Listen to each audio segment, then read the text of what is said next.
Assalamualaikum warahmatullahi wabarakatuh. Berjumpa lagi dengan saya Bunila. Kita akan melanjutkan materi berikutnya ya. Tapi sebelum mulai pelajaran, kita berdoa terlebih dahulu. Berdoa mulai. Berdoa selesai. Untuk pembelajaran daring kali ini kita akan membahas tentang informasi penting dalam teks deskripsi. Informasi penting merupakan informasi utama yang ingin disampaikan penulis kepada pembaca. Informasi penting dalam bacaan ide pokok terdapat pada ide pokok setiap paragraf dalam bacaan. Ide pokok adalah suatu masalah atau peristiwa penting yang dibahas atau diungkapkan dalam sebuah bacaan. Jadi ide pokok biasanya terdapat pada kalimat. Kalimat ide pokok dalam kalimat bisa dibagi menjadi 3.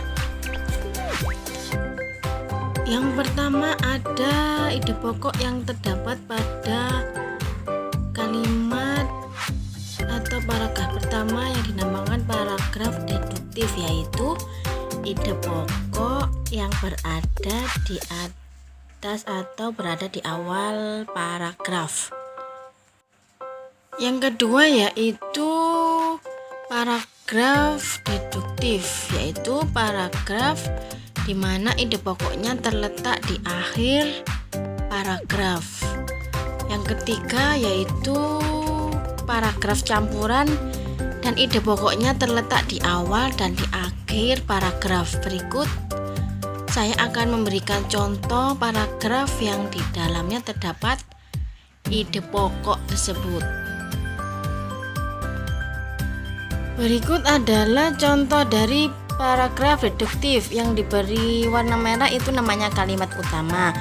Dan di dalam kalimat utama itu nanti terdapat ide pokoknya.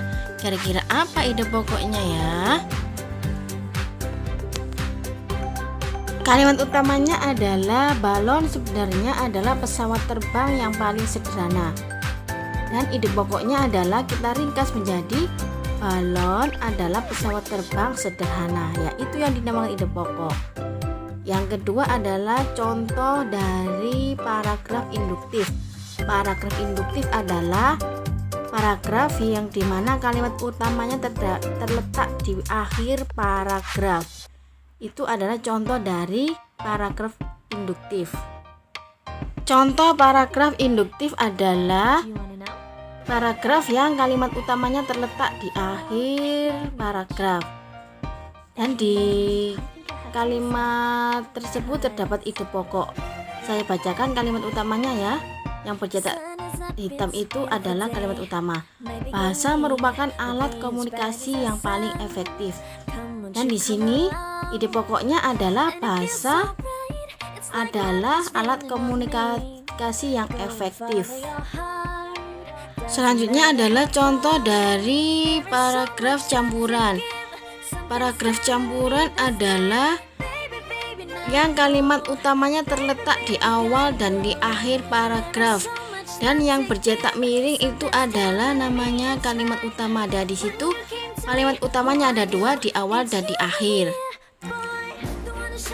Sambil belajar, tolong kalian cari ide pokok dari kedua kalimat utama tersebut ya, dari yang atas dan yang akhir.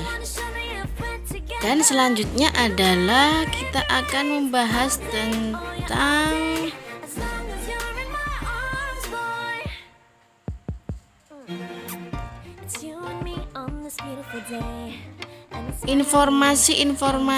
menentukan informasi dalam teks deskripsi ada 3.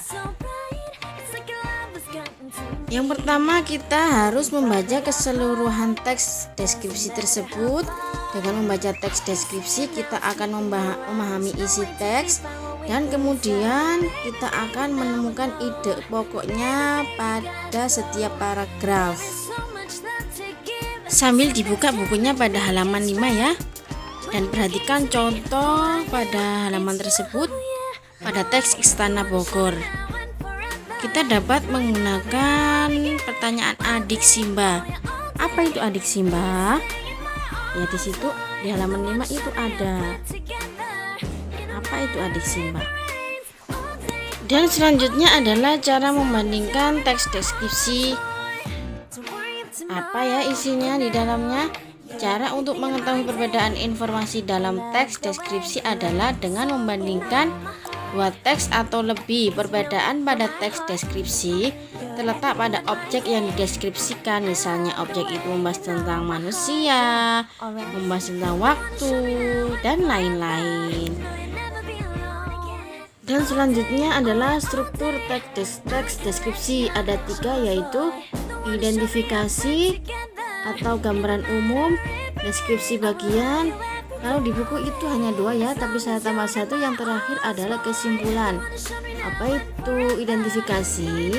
Identifikasi adalah bagian yang menjelaskan definisi atau identitas objek yang dideskripsikan.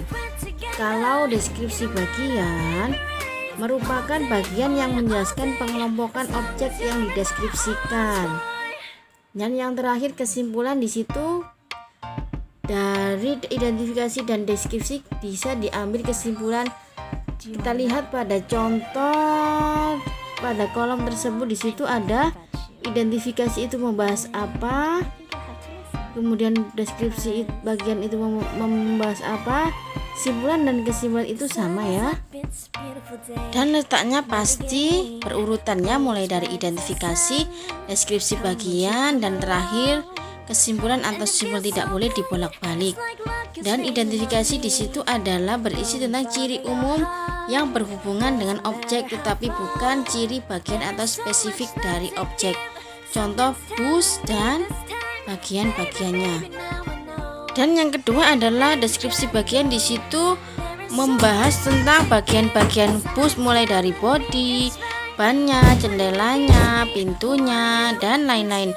Dan yang terakhir simpulan itu adalah kesan umumnya. Jadi bus itu bagaimana? Bus itu nyamankah atau tidak nyaman ya? Sekian penjelasan yang dapat Ibu berikan. Untuk tugas ini ada 5 ya. Dan kerjakan di kertas folio. Kumpulkan pada saat pertemuan tatap muka berikutnya. Sekian dari Ibu Syahir. Wassalamualaikum warahmatullahi wabarakatuh.